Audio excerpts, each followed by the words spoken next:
10, 9, 8, 7, 6, 5, 4, 3, 2, 1.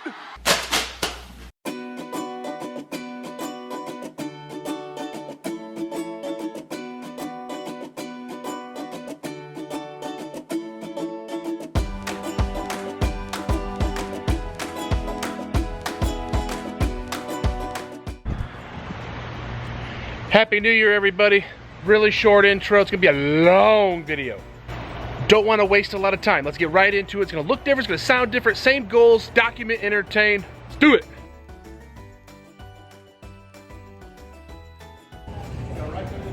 We are at Horseshoe, Southern Indiana.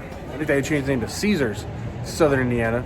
Just had lunch with Kevin Kraft from a couple weeks ago. He did the commentary. And now we are going to check in and go play the poker.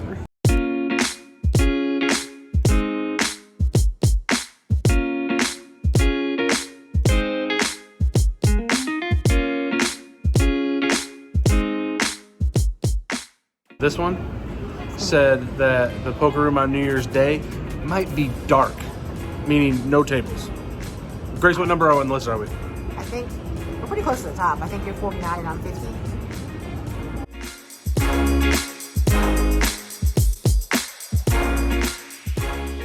First vlog of 2020, and we are at Caesars, Southern Indiana, right across the river from Louisville, Kentucky. And joining me in the commentary booth today are two of my favorite people in the whole entire world. One is my wife, Me. Grace, and the other is my Dan. Hey, Dan. Howdy, Adam Rude. That's the voice of Dan Rain-Delay Chambers, of course, known for being the... Dan, you know that you are, in the comments, a very famous person for being in all the vlogs and not having your own vlog? It's very true. I am the epitome of a poker vlogger's sidekick. Yeah, you are in a few of them. So let's get started, Dan. While we were waiting for the 2-5 game, we hopped into this 1-2 game. I would hardly say we hopped into it. We waited 3 hours.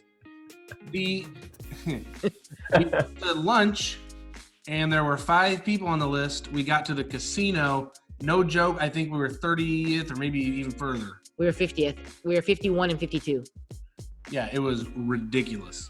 It's really deep into a list. Yeah, so in this 1-2 hand, I am in the big blind, and there's a middle position or late position raise and some calls. I got the king 9 of diamonds, suited hand in the big blind. I'm just going to complete, Dan. Yeah, that's fine. You could squeeze here occasionally if you wanted to. If you thought the opener was weak enough, but yeah, the flat here is perfectly okay.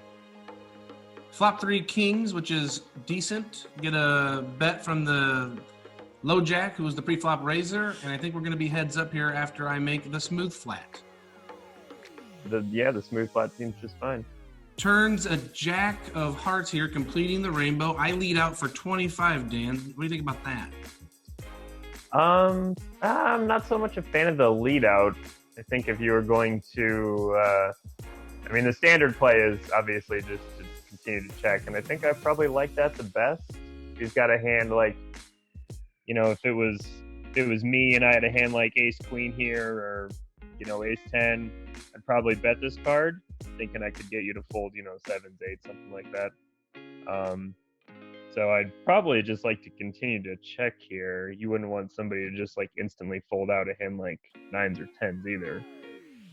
That's true. And what I was thinking in the moment was that at 1-2, a lot of players instinctually will check their really good hands on the flop and then check the turn, maybe going for the check raise. And I simply thought this might confuse him. And that's 100% what I was thinking. And you're giving people so much credit to get confused in the first place. And like I told you, a lot of these people at 1-2, they're not thinking like 3 steps ahead. They're just thinking, what do I have? Ooh. They come to the table confused. True, very true. So I like I said, I bet the $25. It gets over to the low jack. He doesn't think for a terribly long time and makes the call. River card is another jack. I'm going to go for a little bit of value here, Dan. I'm going to throw out the exact same size, another $25 bet. Yeah, I like this sizing. since you've already taken the betting lead here, I mean, you obviously have to continue on the river. But I do like the sizing a lot. I think you're primarily trying to target ace high type hands. Maybe I'm sure queens would most likely call to the sizing too. And yeah, it's good sizing. He doesn't take a terribly long time on this card either, Dan, and he comes in for the surprising raise to $60. Now I call this, Dan, immediately because I'm just assuming we're chopping.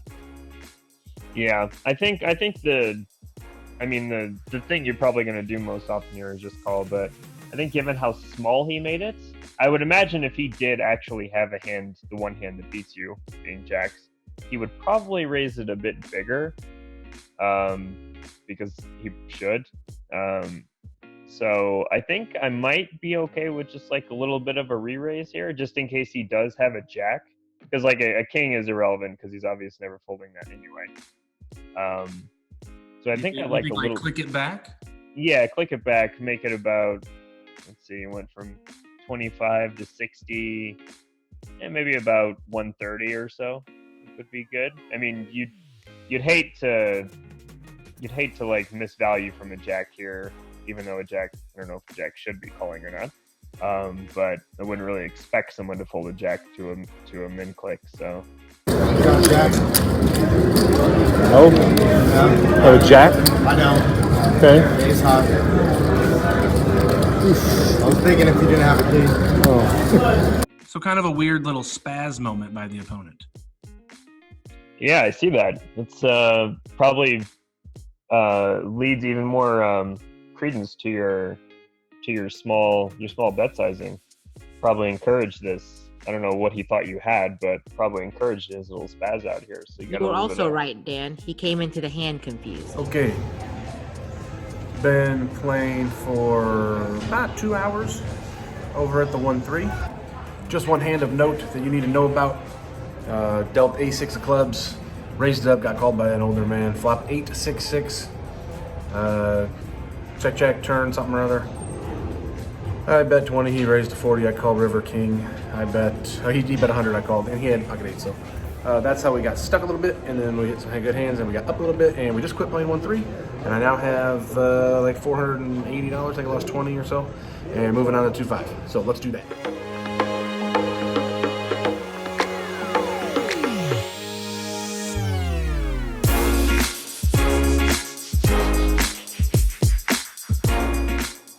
And now we're moving over to the 2-5 game, and I look down at the King 10, and you need to know that this is a misclick. There was no audio, so I couldn't have been trying to make it 25 because you had to say the word raise to make it 25. So I must have been trying to make it 30. Or I thought that there was a straddle and I meant to make it 50. Either way, this is not the raise size that I intended. Okay. So you need to know that. Okay. I personally think when you see this weird I knew this was a misclick. I was sitting across the table. I'm in the small blind in this hand, but I knew this was a misclick because Adam doesn't do this.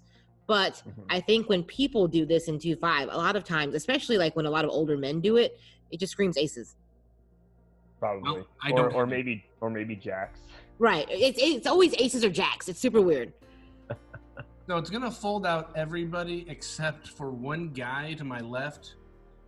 How would you describe him, Grace? He was aggressive. He had come over from the Omaha tables with thousands of dollars. He would apply the most pressure for sure. He was new to the table. He was new to the table, but he was here to play. Oh yeah, he was definitely here to play, but he hadn't seen you play. You weren't very active at this table, not like super active, and your raise to 50, I think, even made him pause a little bit. Correct. So I get a good flop for my hand if you're gonna miss, pairs and stuff like that. I have the nut flush draw. Decided to bet 55 because winning a hand with king high, there's nothing wrong with that, right? Well, I mean, you certainly should bet the sport. It would be a great mistake to not bet this sport. Turn card, gin. make the nut flush with a redraw to the royal, and I already know that Dan is going to grimace, but I check. Yeah, grimacing is in fact commenced. Yeah, I don't. Not really a fan of this check. I mean, especially since you have diamonds, and is your exact holding. So, combinations wise, it's less likely this guy's going to have a flush, and you're just giving the opponent the opportunity to check back an ace here, which is what you definitely don't want. I think this is going to get checked too often. Or yeah, I just feel like, and then if you wind up like, and then you just giving up the betting lead puts you in weird spots on the river, because, I mean, check calling is weird because then you're putting yourself in a weird bet flop, check call, then lead river spot. The line doesn't really make a whole lot of sense. So it's also weird, Dan, because we're in a very shallow. This is a 500 max 2-5 game, so it's a very shallow game. And I think they started the hand like 500. Well, the other guy in the hand, he had me out chipped. Yeah, he had won a couple hands, so he maybe had about 800 or 900. But Adam was essentially playing like 500 effective, so the stack size is really weird. Is especially given the cards that are out there, like the suited Broadway cards like don't really exist because the ace, king, and the jack are all out there. And when this guy calls your misclick pre-flop, I think he's just going to be weighted more towards aces. And I don't expect someone to fold an ace if you continue to bet the turn. So I think you should just continue with the betting lead here. You're just putting yourself in too many awkward spots by giving up the betting lead here. Do you remember in the hand that I played at 1-2 where I said a lot of times people would check their nutted hands twice because that's just typically at 1-2 what they do, and I was trying to do something opposite to confuse them. A lot of times at these lower levels, like 1-2 and 2-5, when the flush card comes in on the turn and the person with the betting lane doesn't have the flush, they very often check. And that's correct. That's what I was trying to put out there. You're basically trying to get this guy to rep the flush. But Dan's right. So often in these types of hands, like assuming you even flop 3 aces here, like it a lot of times will just go check check. I mean, the issue is that, like I said, you actually have diamonds, so that in itself is less likely that this guy is going to himself have diamonds. So when he calls this specific flop, an ace high flop, you said that you're checking to him to induce him to bluff, but the problem is that it's hard for him to have just like a stone bluff unless he has like a 6-8 type of hand that he's turning these diamonds into a bluff with. And yeah, I don't really like it too much. I think you're just giving an ace the opportunity to check back too often or bet too small. And he got lucky that this other guy in the hand is the only person at the table probably capable of bluffing this. Well, that went into my thinking. Oh, I know. This was a very player dependent. But he wasn't a bad player. I think he knows that you don't have just air here. I think he just has to have a very, because he has to have called the flop with something, especially given the pre-flop sizing. He had to have called the flop with something.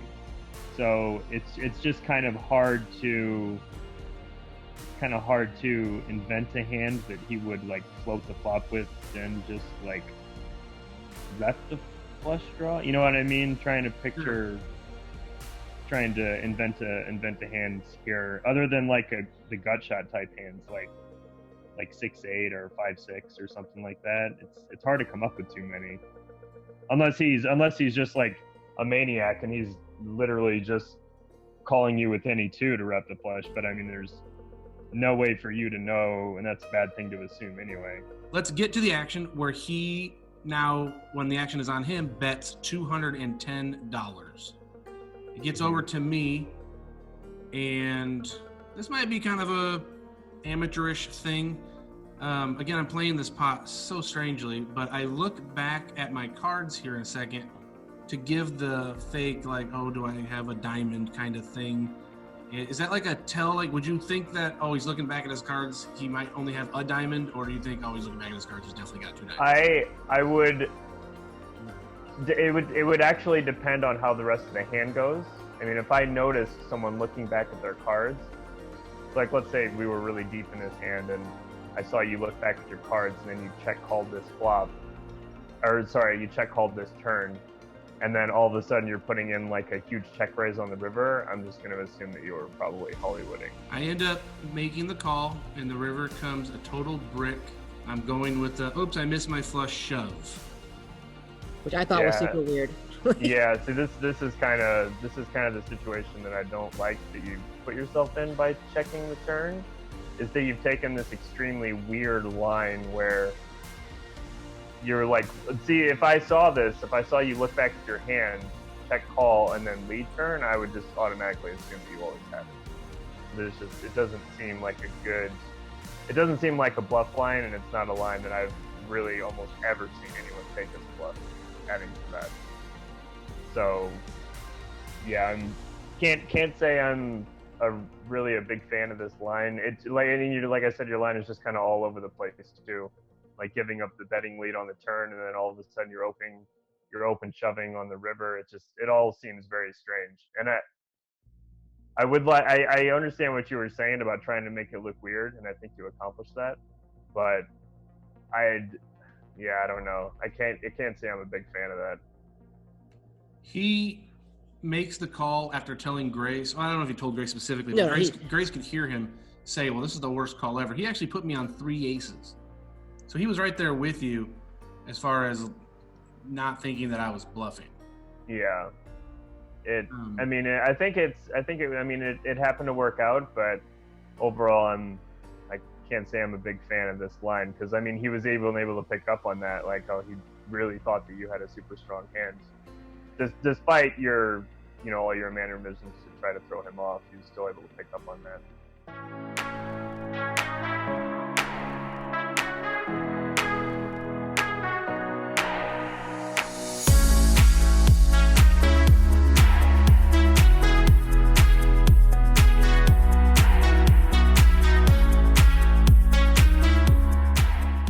More 2-5 no limit poker action at Caesar, Southern Indiana. I do not want you to forget where I was. They were very accommodating. Under the gun, limps. I'm not going to limp, Dan. I'm going to raise it to 25 with a pair of 9s. Pair of 9s is actually Phil Hemming's favorite hand. Phil Hemming is my favorite poker player. Fight me. Pocket 9s are my favorite set flopping hand. They are. This is a true story. Although with pocket 9s, you can't get the old 999 flop.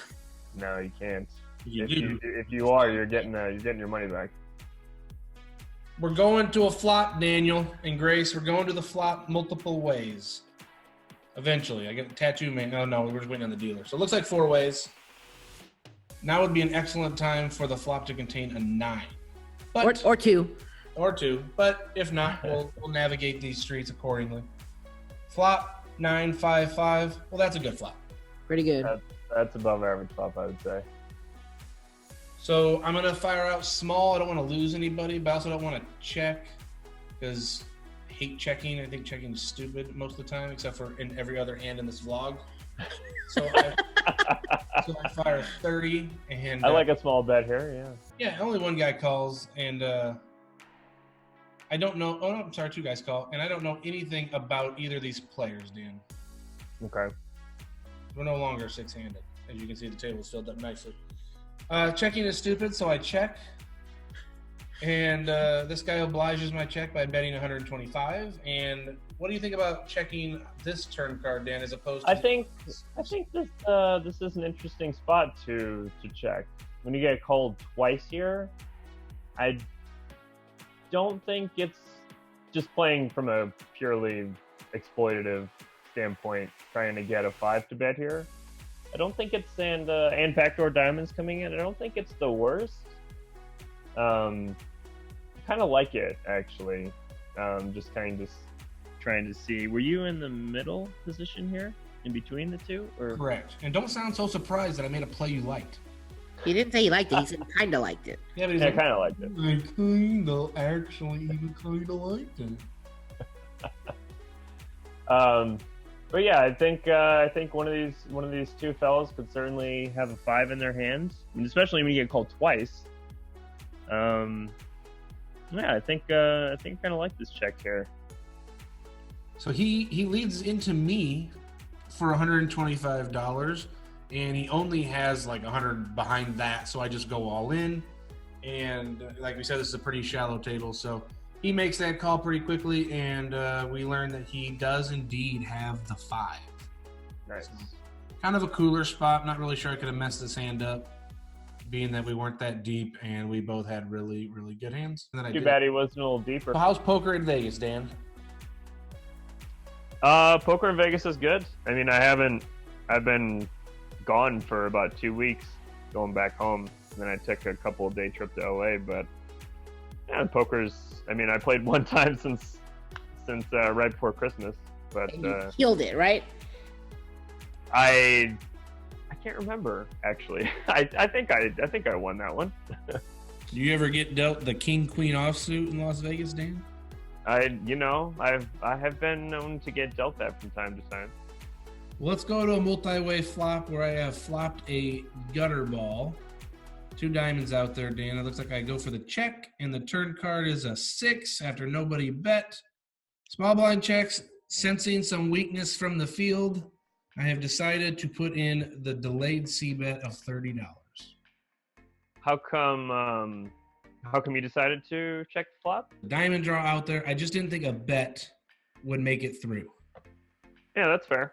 I was just curious as to, it makes sense. Multi-way, it's pretty wet board, so all right. I don't know if I'm a fan of the delayed c-bet though. Thinking the same thing that I was thinking on the flop. Now, yeah, it's just, I think it's hard for you to, once you check this flop, it's hard for you to really rep anything, because I mean the texture is, I mean, it's quite wet with straights and flush draws out there, so I'm not sure how believable it is for a hand like, you know, a 9 or 7s or something. These are probably just going to call you a lot. are you saying, but I could bet a 9 or 7s here, couldn't I?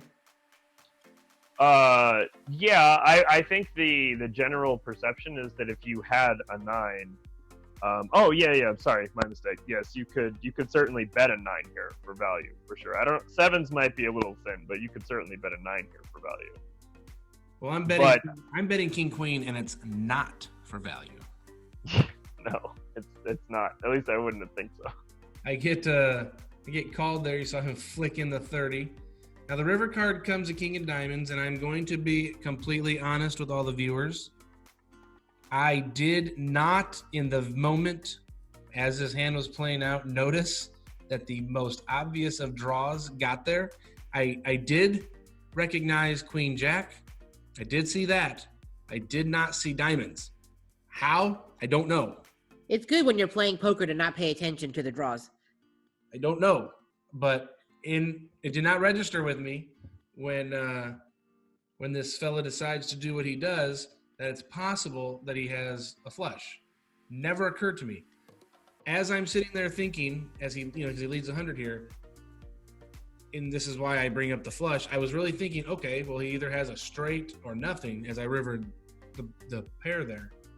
And that's terrible, Dan, because flushes are going to make up a huge part of his range, right?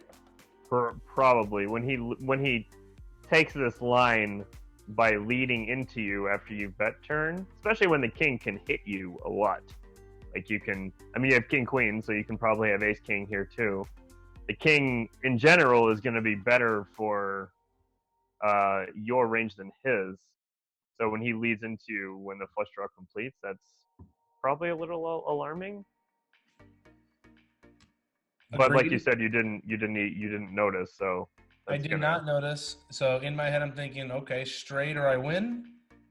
And yeah, I mean, if this was a king of hearts, I mean, it's That's what I was going to ask you, Probab- Dan. If this were the King of Hearts, do you call?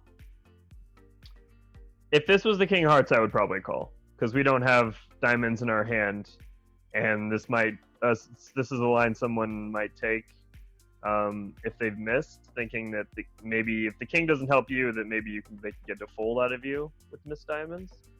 So I would probably call here with an offsuit king, and it's one of the best hands that we can really ever have here. So Unfortunately, it was the king of diamonds. I still made the call. And then he rolls over 9-10 for flopped top 2. Is that surprising for you to see with the line that he took? that's a little surprising. The check on the turn is surprising, and just the check call on the turn. Those are both a little surprising. And then the lead on the river. I mean, I guess he's assuming that you don't have too many flushes, given that you're the pre-flop raiser and that you check the flop. He's probably thinking that flush really isn't in your range, but can't say I'm not really a fan of his line. This is the first time I've ever done one of these updates while on a ride. I'm currently playing Deuce, Cinco, No Limit Hold'em, and I'm losing, but not very much, like $100. So I'm really bad with memory and names, and some guy, a vlog watcher, came up to me and tapped me on the shoulder, said he enjoys the vlogs, and I said, "What is your name?" like I always do. And then I was gonna give him a shout out in this vlog right now, and I don't remember your name, sir, but you were like 50 years old and you were white. So if you're a 50-year-old white guy, thank you for watching the vlog. Also, Trey is a vlog watcher, and we're actually playing at the same table right now, me, Trey, and Grace. As of right now, me and Trey have not played a pot yet. So hopefully on the next update, I can tell you that I busted Trey. Trey's a nice guy, but he's got chipped at the table, and I want the chips. So sorry, Trey. I'm gonna head back now. Right now I'm supposed to be walking around the casino looking for my mother-in-law, but as you can see, I have gone for a ride, and I just realized that this moving sidewalk, when I got take back, doesn't work, and that sucks. But I'm gonna go look for her, and then I'm going to continue to play and try to recoup. I'm going back on the one that doesn't work now. I'm gonna try to recoup my $100 and try to turn that into a profit. Bye. All right, Daniel. It's going to be hard for me to mess this hand up. $15 straddle out there. Grace makes the call. Big blind mucks. And eventually it's going to get over to me, and you're going to see the granddaddy. 2 red aces. The blades. The blades. And I'm going to bump it up. 75 bones. Is that big enough? Sure, yeah, it's fine.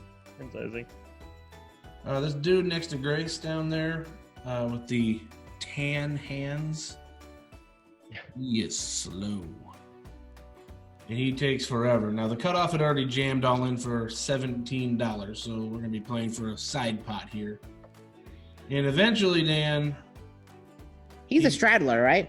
Yes, he is. He's on the button, he's straddled, and he's taking his sweet old time. Just assembling an army because he's coming after me, Dan. Here it comes. There it is. Right there. 175. Back to me.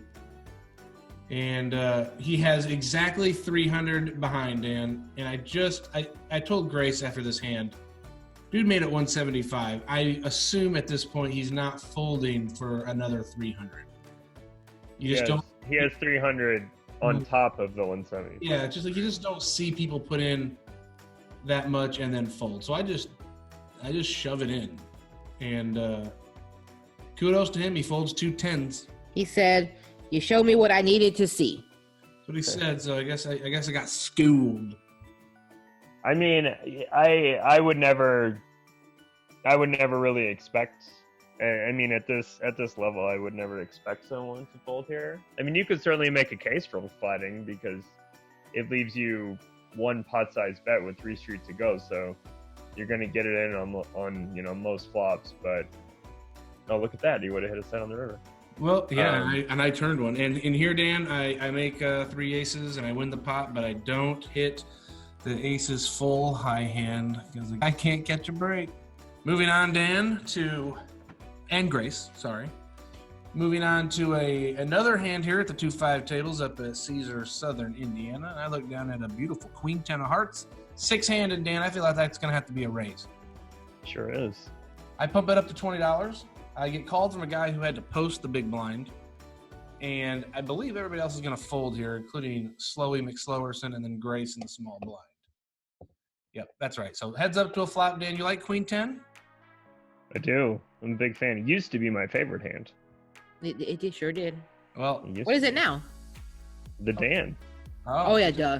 I flop a gutter, Dan, no hearts, and decide to go for a C-bet. Yeah, I think a C-bet is fine here most of the time. I think you'd probably want to check this flop over to him because he's going to hit this with draws, and he's going to have some 9s and some 8s. If you had the Queen of Diamonds, the Queen of Spades, I would probably bet this almost 100% of the times. But since you don't have a spade, I might consider giving up just like a small percentage of the time. But I think for the most part, this C-bet is going to be fine and standard.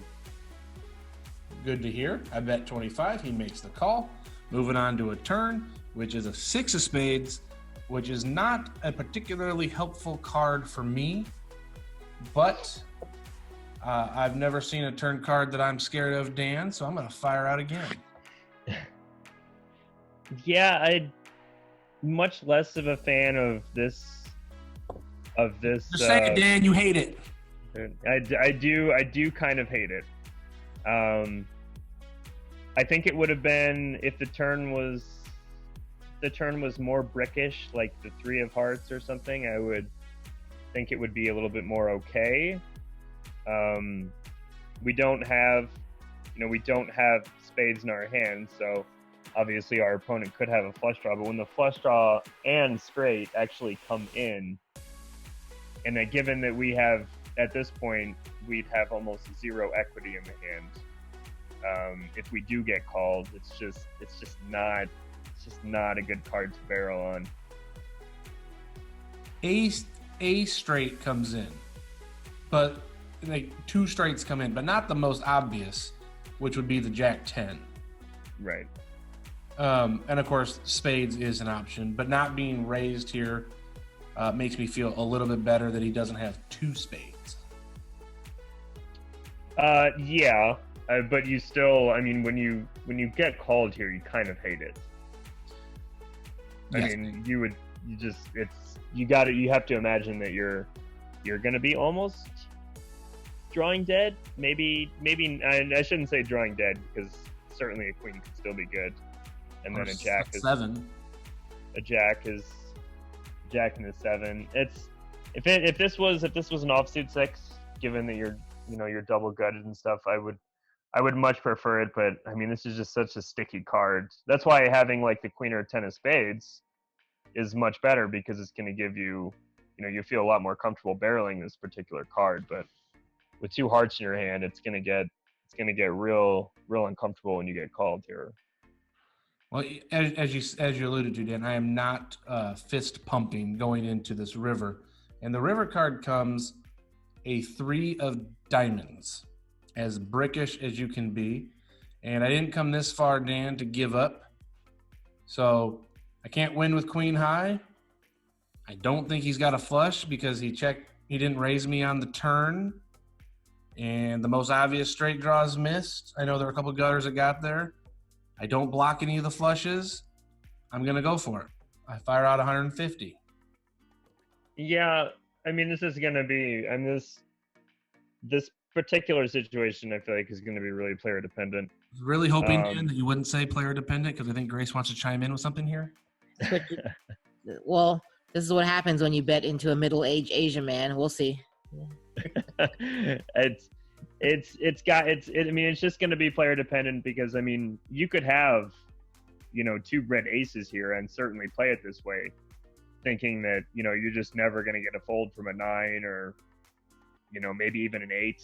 Somebody has like, you know, like a 10-8 suited type hand, you just know they're just never going to fold. But yeah, I think I might prefer just to give up here. I mean, I understand that, you know, it's no fun to give up, especially when you know you can't outright win the pot with queen high. But is there any difference? If you think you can get a guy to fold a 9 here, then by all means go for it.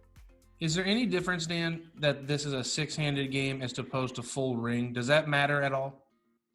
I would think at this level it does not matter. To this player, it surely doesn't matter.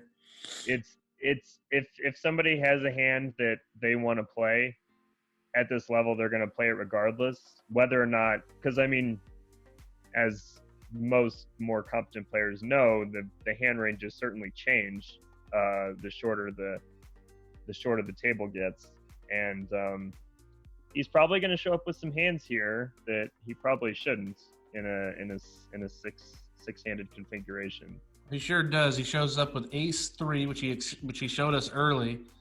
He paid to see my cards. That's why I didn't throw him in the muck. A lot of people would just, you know, he showed his hand first. A lot of people would just throw their cards face down in the muck, Grace included.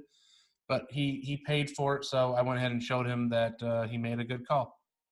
Oh, Dan always shows that is, I do. I think I can do more with the information than they can, so I want to see what people are calling me with. Yeah, that seems like a mighty ambitious call there on the river. Middle-aged Asian man didn't come to Louisville to fold, Dan. I want to thank Grace and Dan for joining me in the commentary booth on this very first vlog of 2020. Oh my God, you guys could not sound more excited. I know. It was pretty long, guys. Thank you for watching. Thank you for subscribing. Thank you for thumbs up. We'll see you in 1 week, maybe 2. A lot of stuff coming up. Talk to you later. Bye. Oh, and because you guys always ask, I won 72 or 76 or 75 or something in the 70s in that game. Okay, bye. Say goodbye, Carolina Road. Well, I remember in my hometown, I met a pretty girl there. Well, I remember in my hometown when I met a pretty girl there, and her lily white dress at the county fair. She took my hand, we made some plans, and our love did grow. She took my hand, we made some plans, and our love did grow.